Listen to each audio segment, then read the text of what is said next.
स्वनाम धन्य स्वामी सुरजन दास जी की 30वीं पुण्यतिथि के अवसर पर श्रद्धांजलि स्वरूप व्याख्यान द्वय के इस अवसर पर आज हम स्वामी सुरजन दास जी को हार्दिक श्रद्धांजलि ज्ञापित करते हैं। स्वामी जी संस्कृत विभाग जय नारायण व्यास विश्वविद्यालय जोधपुर के संस्थापक विभागाध्यक्ष रहे। यह हमारे विभाग को गौरवान्वित करता है।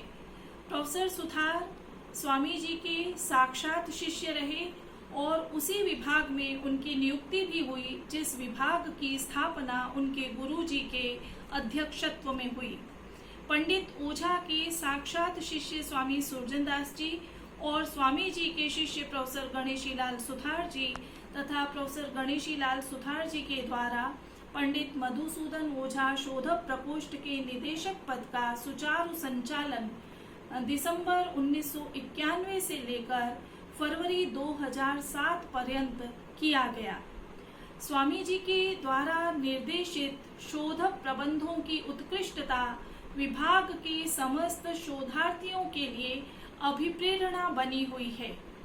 वे दार्शनिक विद्वन्माला के सुमेरु थे और अनेक विषयों के मर्मज्ञ आचार्य थे।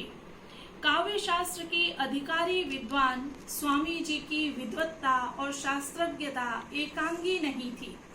शास्त्र की समस्त शाखाओं में उनका असाधारण अधिकार भावी पीढ़ियों को सदैव प्रेरणा प्रदान करता रहेगा। प्रोफेसर गणेशीलाल सुथार तथा डॉक्टर दयाराम स्वामी का साक्षात संबंध स्वामी सुरजन दास जी के साथ रहा। गुरु परंपरा की ये सांप्रदायिकता अनवरत प्रवहित हो रही है। संप्रदाय का प्रयोग प्राचीन शास्त्र में संप्रदीयते अस्मै विद्या इस अर्थ में होता है। विद्या और ज्ञान की संक्रांति गुरु के द्वारा शिष्य में कैसे कराई जाती थी उसका ज्वलंत निदर्शन पंडित ओझा जी के शिष्य पंडित मोतीलाल शास्त्री जी के पश्चात स्वामी सुरजन दास जी, पंडित अनंत शर्मा जी, प्रोफेसर गणेशीलाल सुथार जी, इन सभी की परंपरा में साक्षात इस संप्रदाय का निदर्शन प्राप्त होता है।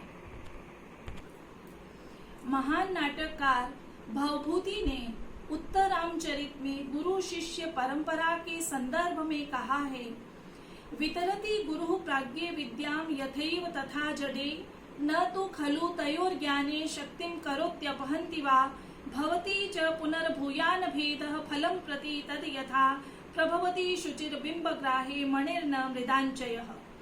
कि गुरु प्राज्ञ को जिस प्रकार से, बुद्धिमान शिष्य को जिस प्रकार से विद्या प्रदान करता है, जड़ को भी वैसे ही विद्या को प्रदान करता है।